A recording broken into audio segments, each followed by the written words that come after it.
So for context, we have spent the last couple of weeks identifying a new reality we want to walk into in the form of a vision, a dream, a goal, or an intention. And we've been spending the last couple of weeks taking little baby steps toward or into that, and then taking the occasional larger leap toward our new reality too.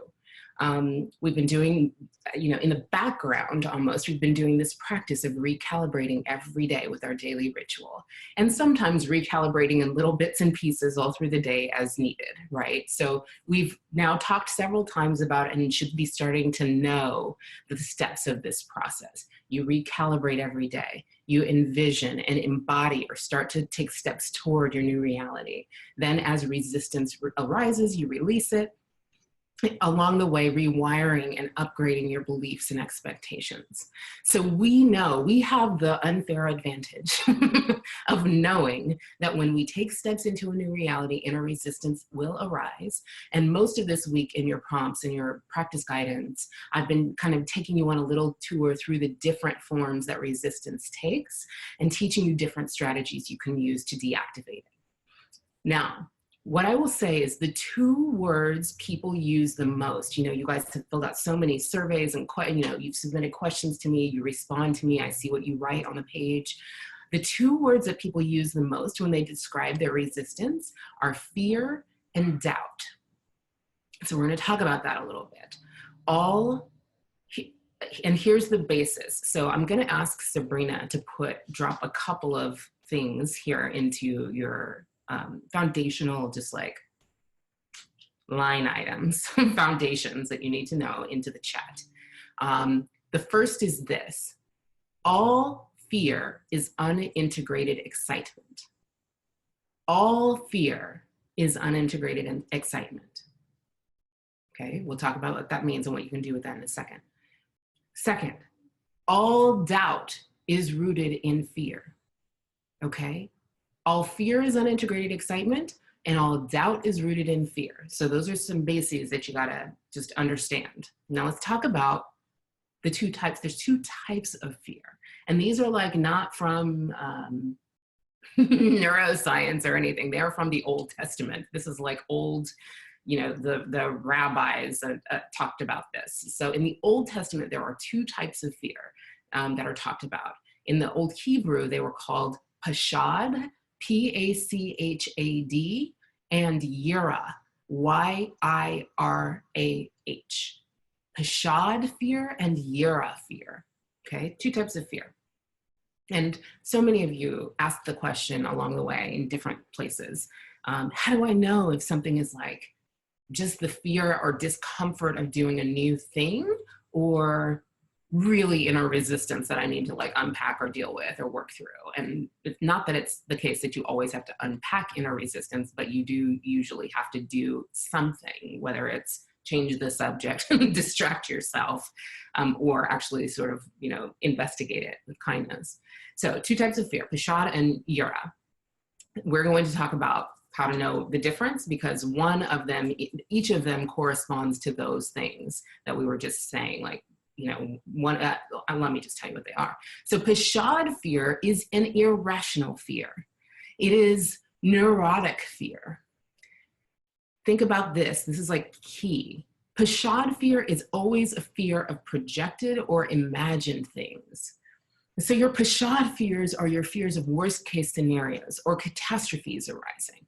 When we talk about your inner lizard, about there being a part of your brain that is still firing danger signals inaccurately because you're no longer on the plane being chased by the wildebeest, right?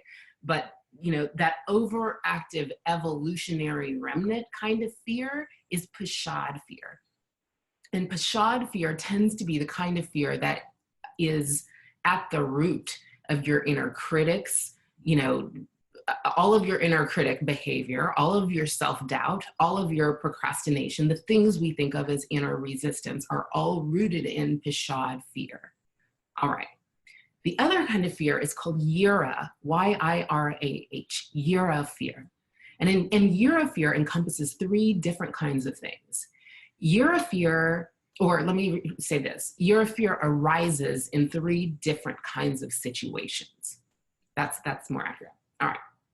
Yura fear arises when we begin to walk into, move into, inhabit, live in, or visit large spaces that we're not used to being in.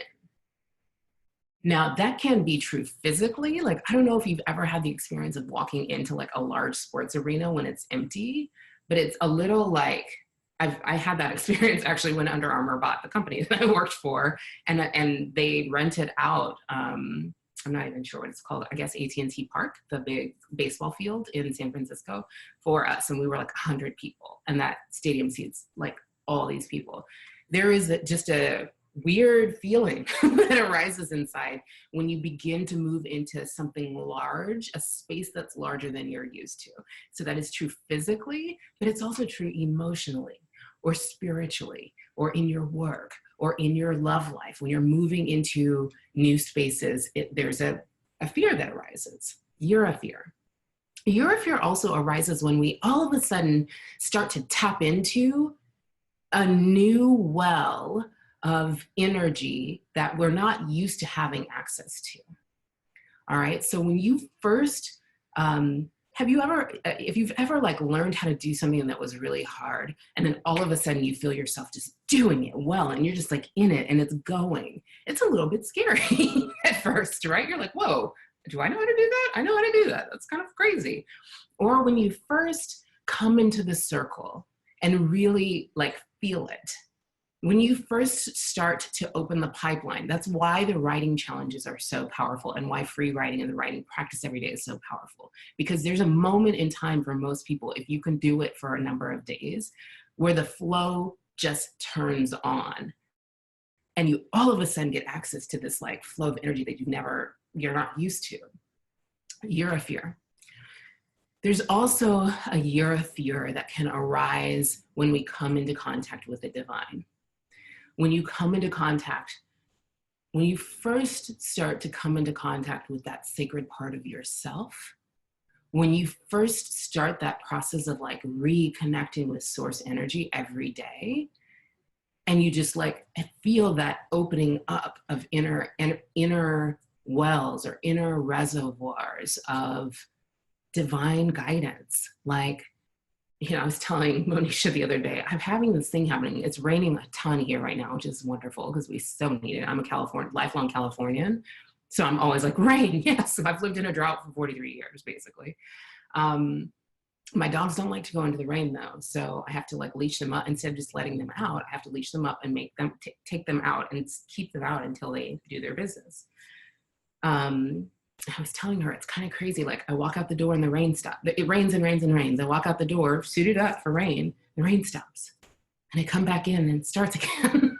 And that's happened to me 3 days in a row now. And I don't know, like, I think that's divine order and timing. And I'm walking crazy, like being excited about divine order and timing. And also just saying, hey, by the way, I wrote this poem this week that was about it was a thank you note to divine order and timing. And at the end, it was kind of like, and just like P.S., just in case that's not what's happening, thank you for letting me think it is, because it's a delightful way to live. Like, but it's also a little scary at first when you realize that if you lightly hold your desires and you step forward and you do your inner work, pretty soon you start to see the world around you yield to you what you really deeply want. And I don't just mean like you get money and you get, you get a cool boyfriend, all those things, yes, but also the feelings that you deeply wanted.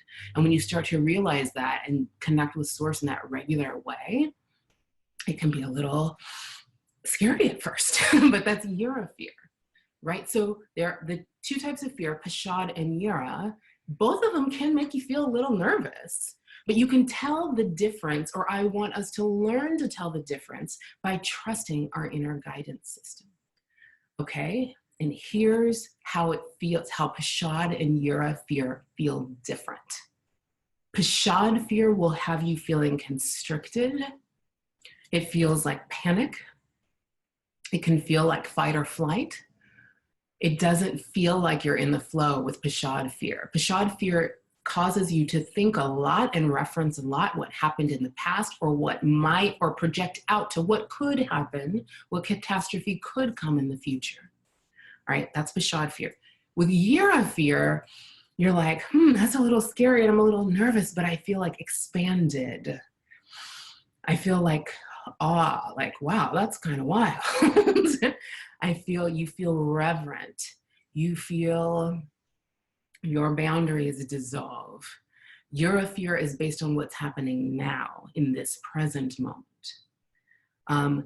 All of the strategies that we have talked about up to now for releasing resistance, all of them, they will all work to deactivate Pashad, okay? They will, including the steps of radical acceptance, they will work to release the control that Pashad can sometimes have over whether we are actually doing the steps to move forward into our intentions, our visions, our goals in life. But when you're feeling that fear, that expansive sort of awe, like, wow, this is amazing, that's not, you don't even want to deactivate that. It's like, there's great energy in it.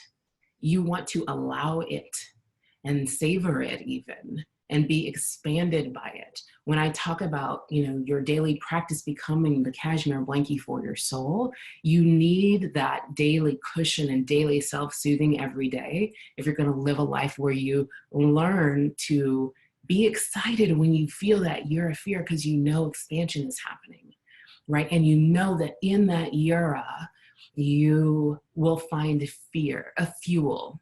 You will find fuel. In the year of fear, you can find fuel for your path. Year of fear will alert you to open your eyes and see the path that source is lighting up in front of you. All right. So with Pashad fear, again, you have all these strategies and tools that I've given you in the practice guidance this week. I think we'll probably do one more day of that. And your daily ritual will also help you just with getting soothed. And the writing you do in your daily ritual will help you process out or investigate Pashad that's really sticky Pashad with kindness. But again, I want to kind of come full circle to the point that I initially made as I wind this up. All fear is unintegrated excitement. This I learned from David Rico, who we studied a couple months ago in the school. I think we studied his book.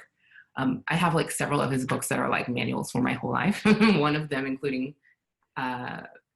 being How to Be an Adult. How to Be an Adult. That's the book we studied in the school. So he makes the point that all fear is unintegrated excitement. And he says the way to integrate excitement is to engage wholeheartedly with your whole heart with the subject of your fear.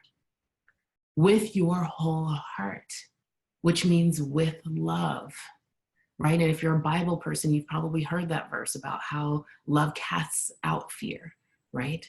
So what we're talking about is like loving yourself, loving your source, loving the subject of your callings, loving the people you know you have a heart to serve, loving the people in your life, and again, loving yourself and yourself and yourself enough to move forward with your whole heart, right? Love casts out fear. Wholeheartedness, wholeheartedly engaging with the subject of your fear will release that fear. And remember, all doubt, some of you will say that, what you feel when resistance arises for you doesn't feel as much as fear, but feels like doubt or self-doubt, self-sabotage, self-questioning, all of that inner critic stuff. Who am I to do that? All of that is also based on fear. All of it. And as I said in the practice this morning, the opposite of doubt is trust, right? So fear is cast out by love. Doubt is cast out by trust, right? So trust dissolves doubt. That's what I should say. Fear is cast out by love. All doubt is also a form of fear. And the way that one of the ways that we can proactively practice dissolving doubt is with trust. So that brings us to the question, how do you learn to love and trust enough to move forward into your new reality in the face of fear and doubt? Well, one of the answers I have to that is something I call lean life methodology. So let me just share with you about that for a minute, and I'm going to ask Monisha, if she's watching, to come on down while we talk about this and just segue into conversation. So what we're talking about is how you can learn to move forward and love yourself to move enough to move forward in a way that doesn't feel like forcing or pushing through, right? You'll hear, if you're an Abraham Hicks person, you'll hear her say things like, you know, it's okay to move against resistance, but you got to go slow, because it's basically like you are driving on a road and there is a tree in front of you. It is better to hit that tree of your resistance at 5 miles an hour than it is to hit it at 50 miles an hour, right? So I'm going to scoot over. We're going to arrange ourselves a little bit for Monisha to come in and join the conversation. But, you know, I have had several people make introductions for me to vendors and folks. The other day I was talking to this company that we're maybe going to work with, and the woman who had introduced me to the woman who runs this company had introduced me as like if Tony Robbins and Oprah had a baby. And I was like, okay, well, that would be very disorienting to me if Tony Robbins and Oprah had a baby. But once we started talking and I was sharing with her about like my background, she said, I think it's maybe more like if Steve Jobs and Oprah had a baby, because I come out of the tech world. Yeah. And I was like, well, that would also be very disturbing, but but yes. Uh-huh. So that's a great compliment. Right, it was. So that's a backdrop for the conversation I want to have about lean life methodology. That's just what I call it. And that comes out of, it's inspired by something we have in the world of tech, which is called lean methodology or lean startup methodology. If you've heard the phrase lean or lean startup methodology, lean methodology, anything like that, I see Corinne's already raising her hand. Any of you who've worked in tech or business probably have at least heard it or will, because it's a movement at this point. So with lean startup methodology, what happens is people who want to start a company or start a business or build a product, they don't actually build like the whole final version of their vision of a product before they get started. They build what they call a minimum viable product. It's like a little kind of janky MVP version of the product that they eventually envision building. They just build like a little bit of it, and they don't build a little bit of it and then take it to their mom and see how their mom feels about it, and take it to their friend and see how their friend feels about it. They build a little MVP version of it and they put it out into the world. Now, why would you want to do that when you know that the product is not even ready? You do that to get the feedback from the world that you need, from the actual customers who you hope will use this product, that you actually need in order to make the product be right for those people. Right? You may have this hypothesis about what your product should be or how you want to serve the world, but until you put it out there, like you really don't know if that's actually what they need or how if people are gonna receive it. I think about our progress into our vision and intentions and goals the same way. Whether it is like, whether we're trying to write a book or create something, in which case you actually may want to just do a blog post first, and, like put it on the world, see it, get some feedback, maybe. Yeah. Right? Well, there's that. Do you even like to write, or do you just think you should write a book because that's the thing that people think they should do? I think we should do that even when our goals are like, relationship goals or self-care goals. To like, instead of, I hear a lot of chatter in the conscious, thoughtful, smart, soulful people world of people asking like, how do I get my decisions right? How do I know that I'm going to make the right decision? What's the process and steps that I go through? How can I figure it out? I hear that a lot. How can I figure it out? And I'm like, what if you just let go of the need to try to figure it all out and just take one step in a direction that feels right? Right? That feels right. So this is a lot about trusting your inner guidance, not getting everyone in the world's opinion about what, girl, you can't be taking everybody's opinions about what you're supposed to do because they can't hear your inner guidance. And you know what I also hear a lot is a fear in deciding what that step is. It's like, oh, what if I can't trust my inner guidance? What is it to say? And what I like to share is that there is no wrong step. No matter what, whatever step you take, you can't do it wrong. You're either going to feel great about it or you're not. And so that's going to inform your next step. Right. So it gives you a lot of permission to move forward and act. And that's what I think is, I think when we talk about applying like lean life methodology or lean start methodology to your life, we're not necessarily talking about putting your creation out into the world for public feedback always. Sometimes we're talking about putting your next you, your beingness into the next season of the next step into your new reality or closer to your new reality, so you can get the feedback of your own inner guidance system. True. That's true. You know what I mean? Yes. And so there is a lot of, there are a lot of things I think in the second guessing and in the, I'm not sure if I can trust. So that's one thing I thought would be a great theme for our conversation. Let me see, I actually made some notes about this.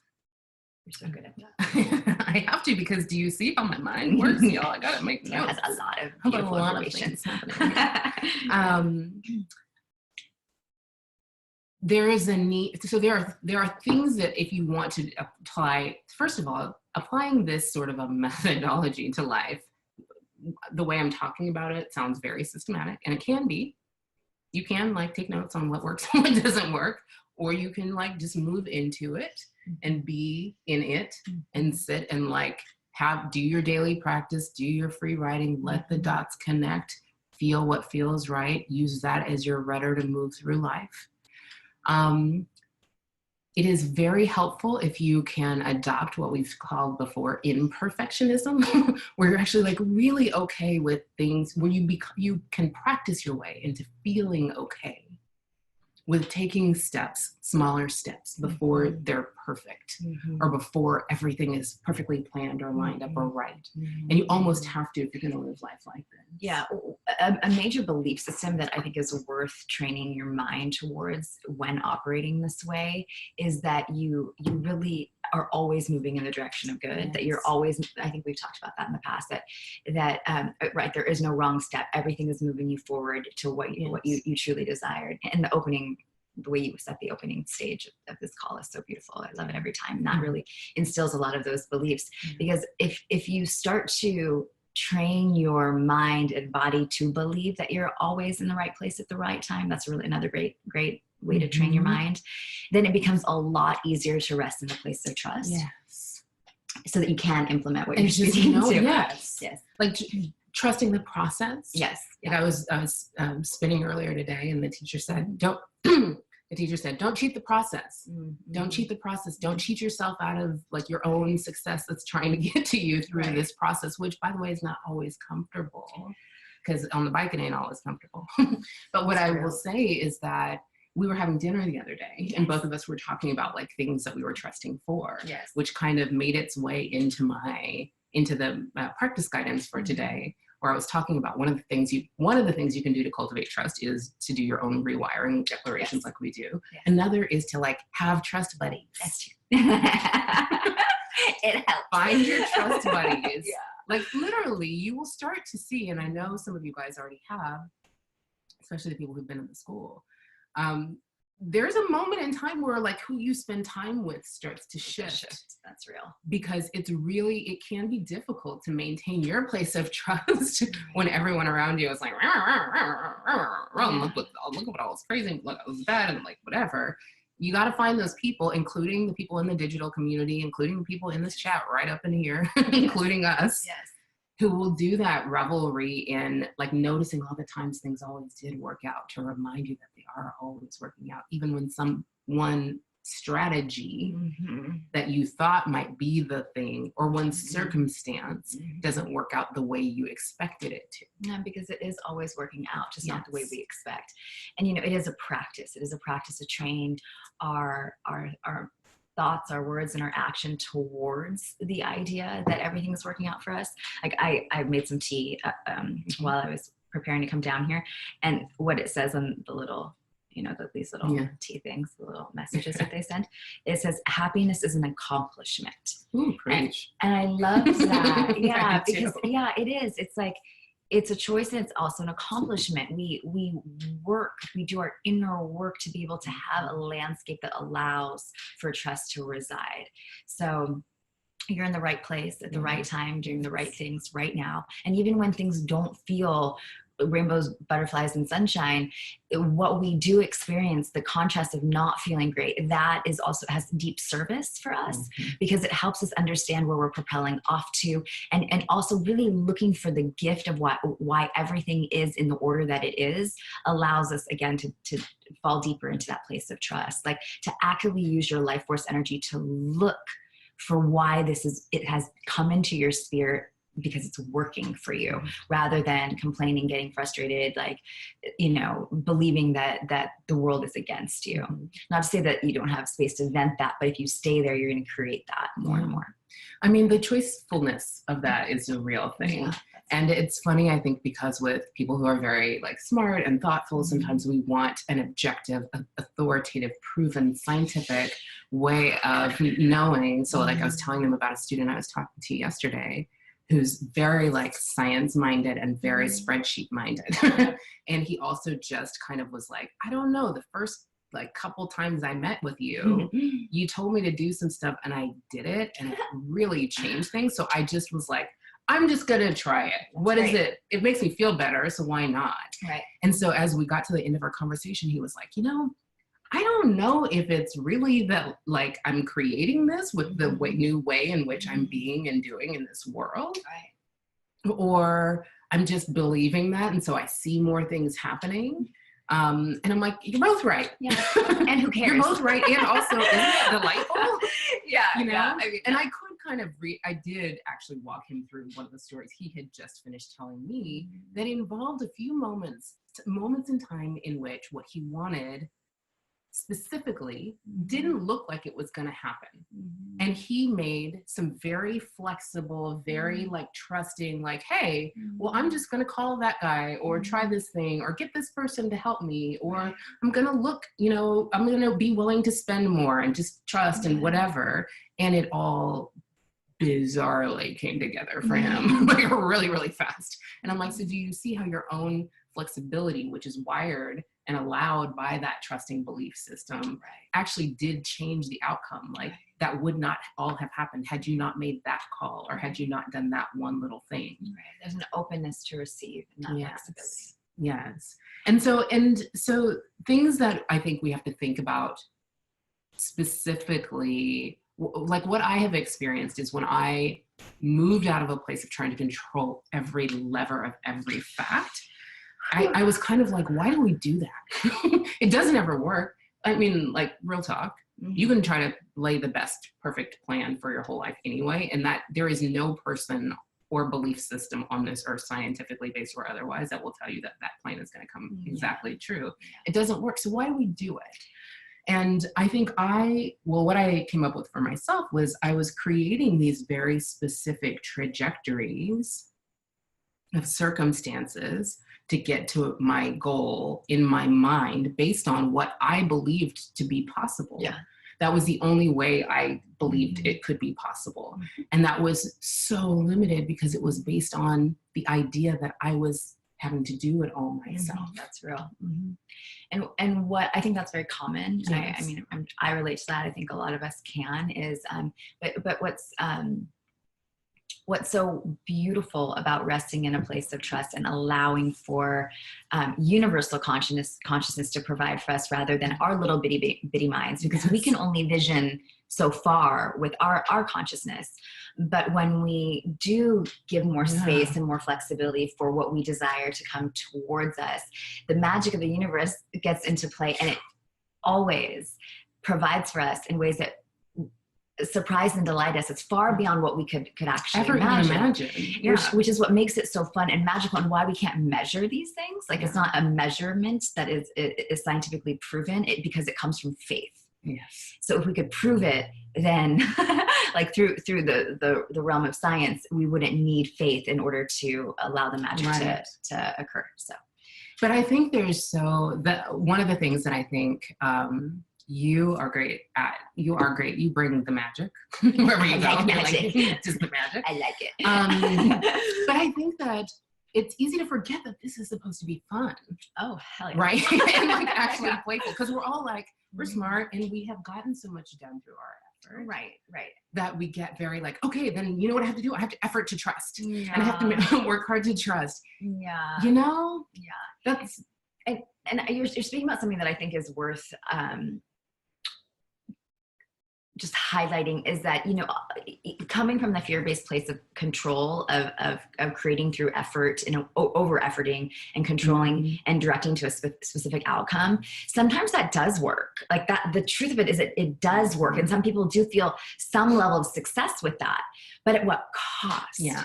Because oftentimes when we live life from that paradigm, we are carrying so much damn weight because we're actually doing it on our own and not allowing for the openness and the co-creative power and dynamic that comes when we co-create with God's spirit, consciousness, the universe.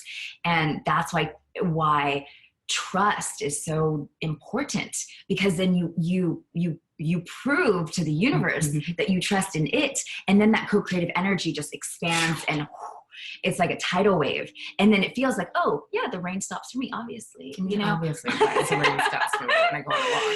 Yeah. So, and so someone's talking in the chat about, let's see, Meredith, of course, hi Meredith. Meredith's talking in the chat about keeping a journal of happy accidents, and I'm like, that is why your journal is your revelry buddy, number one. That's always available to you at all time.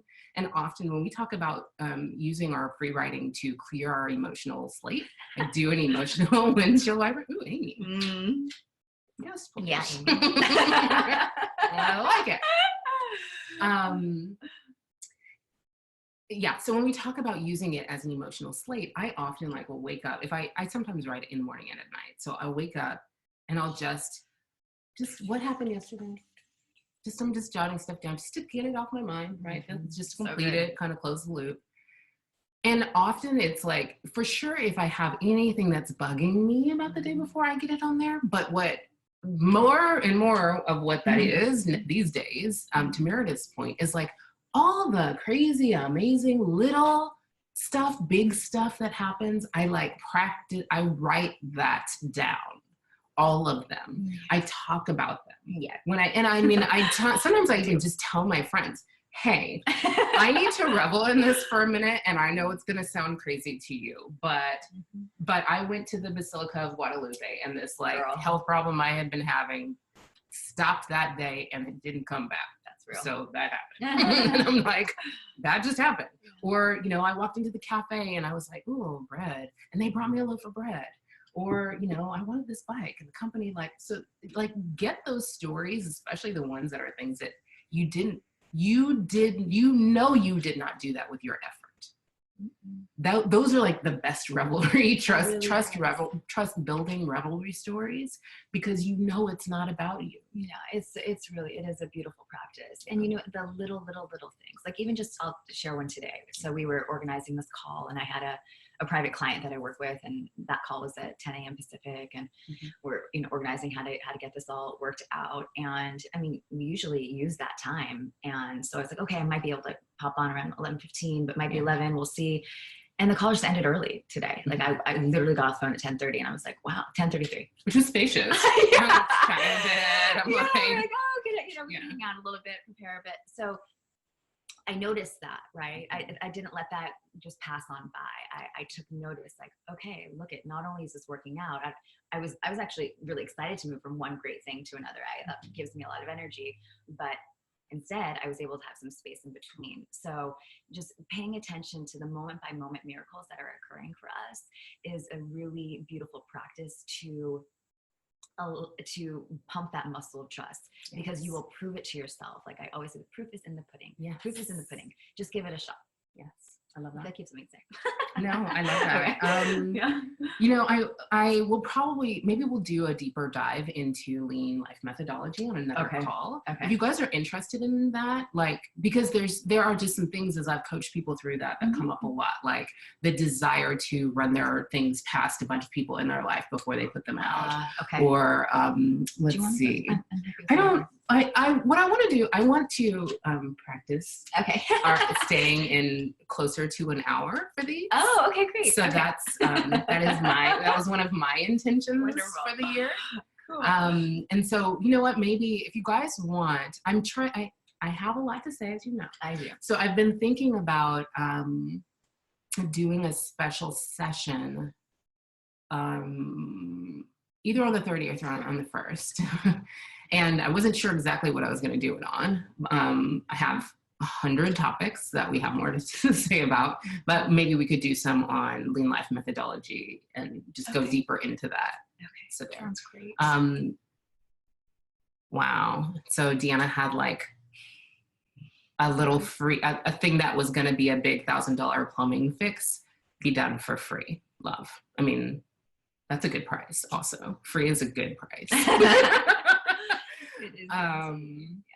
Yeah, I think that's, and so yes, you guys, what you're doing is perfect. Like, please use this group as your trust buddies or your revelry buddies. And I don't care how small the thing is. When we were doing our session in the school on money and prosperity, just because I create the stuff in pretty much real time. So whatever is like actually active right now is what needs to happen. So we were talking about signs of land, which are, you know, little blessings that come in advance to show you that you're on, that what you're asking for, what you're calling in is coming, right? Yes. And so I was telling the group, I had gotten 2 surprise checks in the mail in like the 6 days before we were talking about signs of land. One of them was for like $6 and one of them was for $10,000. That's amazing. Like actually surprising. Didn't know. Okay. Cool. Thank you. Isn't that fun? But the thing is, I revel in them both the same. The $6 is like, yes, I bless it. I receive it.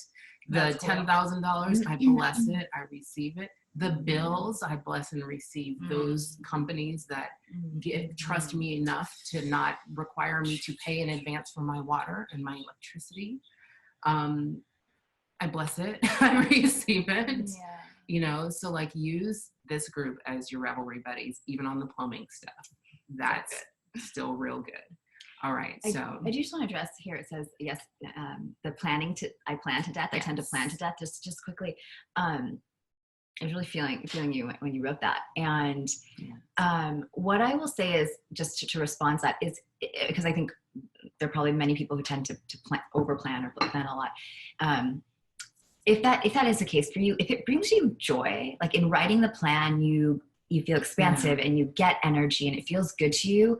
Great. But if you notice that your plans start to stress you out, one thing that I would just encourage is to just pause. Like as soon as like you have this plan or you're creating a plan or you're executing a plan, it starts to stress you out. That's when you really want to pause, take those sacred pauses, take a deep breath, and just let the plan, like literally visually watch the plan fall away and allow for the next step, for what wants to emerge, arise. And that's a really beautiful way to practice trusting your inner guidance and trusting your, the next right step.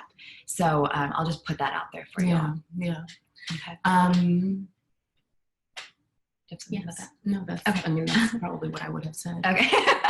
So I see a couple of other questions. Do you want to look at those? Do you find that it's helpful to be sure to connect the intake of abundant connection into your body, your cells, and not just staying in your head thinking your way through this new state of expansiveness? Struggling earlier in my life, staying in my head while using these sorts of tools definitely held me back. For real. Yes, absolutely. Yes, it is. It's so important to ground the energy from the mind into the body and work with them as an axis as a powerful magnet to call forward what it is that you're intending. So getting into the body is a powerful tool. And there's so many different ways you can do that. Physically moving the body is great. Like I like to dance. So I'll like on my way over here, I just like put on some jams and like got myself into a good state because I knew I was going to be doing great things. So it's just, it is important to use the body and not just the mind, because the mind, that's where looping can occur. So, yes. I think yes. And that's why in so many of our practice guidances this week, I've been like, when you hit, like what we're talking about is just, we're just dissecting that process that we were talking about and drilling down and talking about little bits and pieces of it. And you envision the thing, you can embody the thing, which can include planning it out, right? In a way, as long as you know 100% like that man plans, God laughs. So that plan may not come exactly, it may not show up exactly that way, but if you dial really into what you want to feel at the root of why you want this thing, that's very likely to happen if it feels resonant, it feels like you're to you, expansive, right? And part of this process is when resistance comes up, take a sacred pause, move your body, take a nap, take a bath, change the subject, take a break, take a vacation, all of those strategies, like that stuff is real. Music, I think in one of the practice guidances this week, I even said like dancing is kind of double resistance removal, because music by itself removes resistance. Movement by itself removes resistance. Music and movement, you guys, that's why I like prescribed Missy Elliott to you this week. Do you remember? It's very efficient. Right? The other thing I'll say though about this though, because I think for some of us, I am a very cerebral person. Like I'm very systematic. I think a lot. I think it took a lot of years of practice for me to get to a place where I could ground some of this wisdom into my body. And what I will tell you, if you are a person that finds that difficult, is to keep doing these practices. Keep doing them. They, over time, you'll feel it. Like you will literally feel it in your chest open up. And if you can, like for me, I'm not a person for whom dance like came naturally. So I like found some really accessible dance classes with music that I loved and went to them and like was terrible. It was hilarious at first, but it wasn't about that. You know what I mean? It was about feeling music in my body differently and like allowing myself to do something so out of my head. I couldn't think my way into that.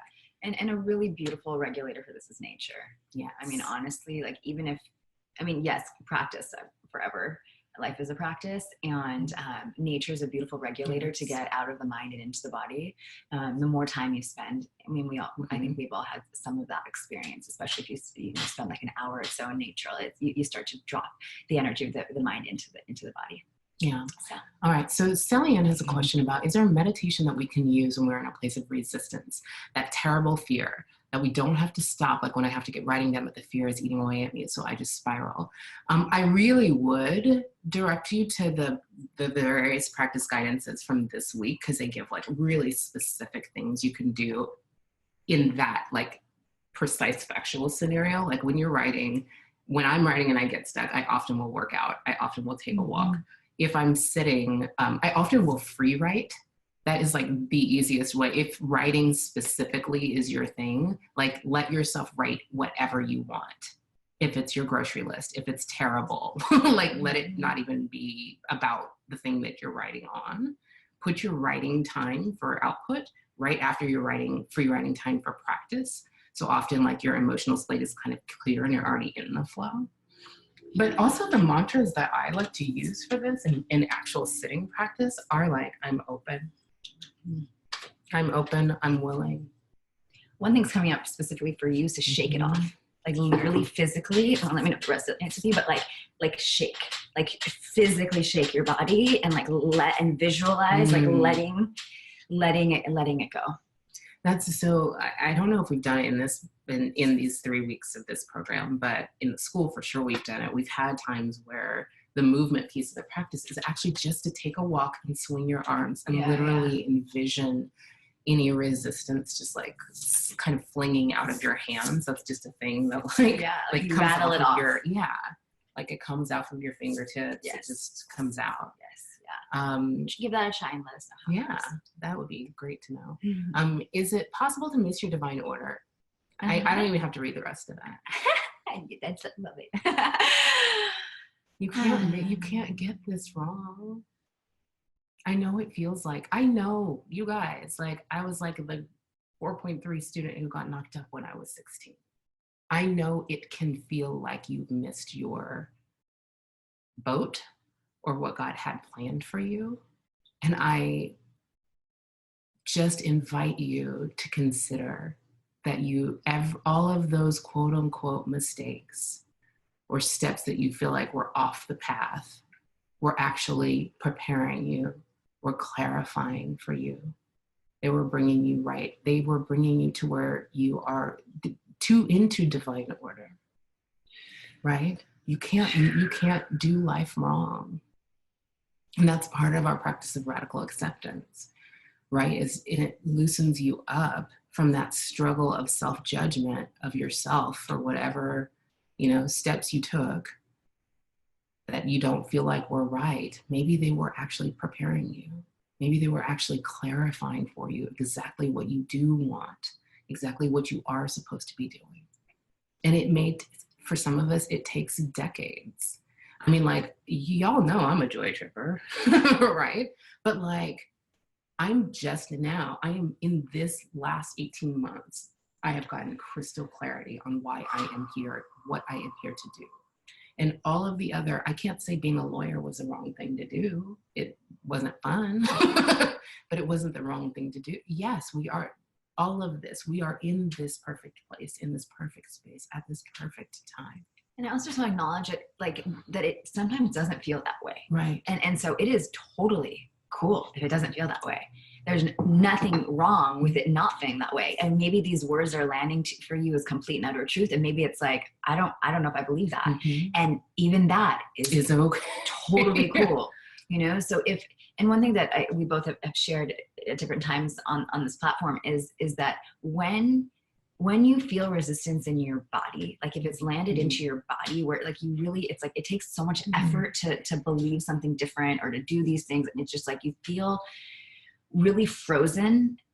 That is not the time to try to get yourself out of that state. Like that is the time to be with that state, to just really let yourself feel the doubt, the fear, that you effed it up, that you're in the wrong place, that you missed the boat. Like if you're feeling that in your body, like let it move through your body. Like give yourself a time period, give yourself, 15 minutes, half a day, whatever it may be, to just really feel that. And then give yourself an opportunity to do some of these practices, because bypassing that feeling is not what we're doing here. But there's a deep, deep gift in being able to be with those feelings and let them mark the path for your expansion forward. And you will look back on these moments and recognize how the dots connected. And if that's hard for you to believe, I encourage you to look back on your life where things felt really off and what occurred next.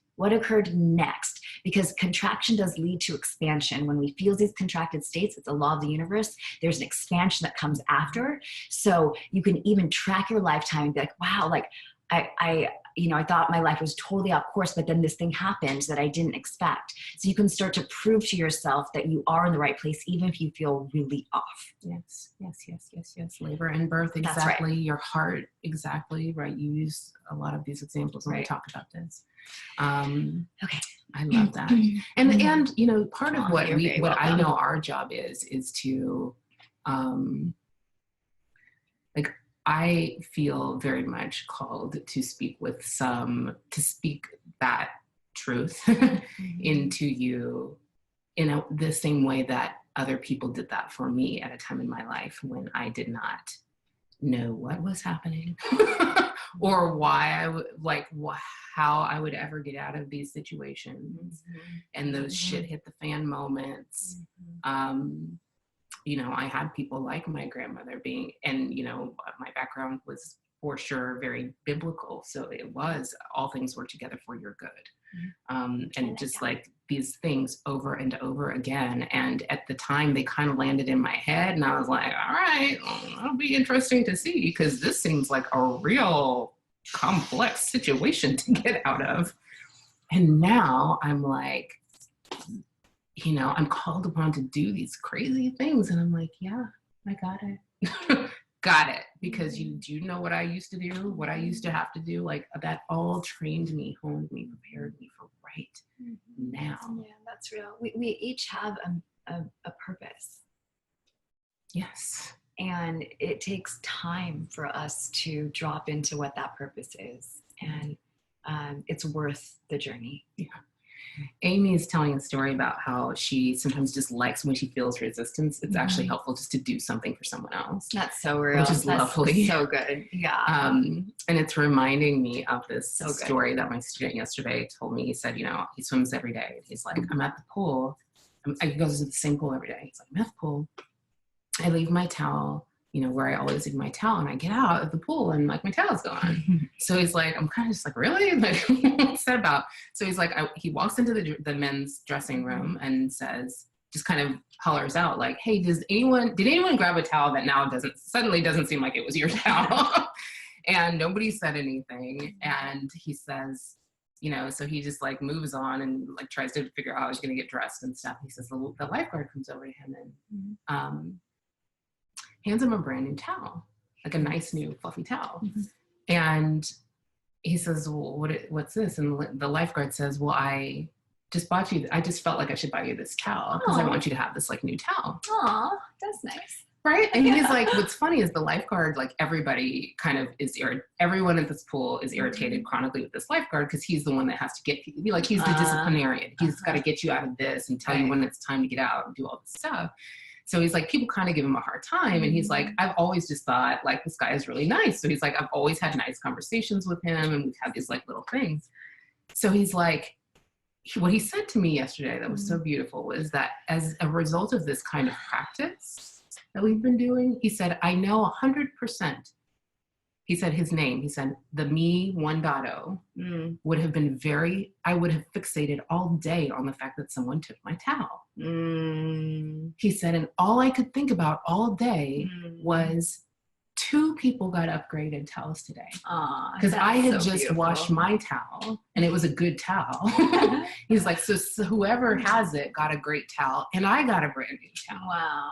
He's like, and just the difference in thinking about life that way, which was sort of enabled by Amy, somebody like you, going out and just being like, I want to do something nice for someone, trickled this whole thing. And I'm like, and you know, and what I told him was, what you don't know is the lifeguard's probably telling his friend the story right now.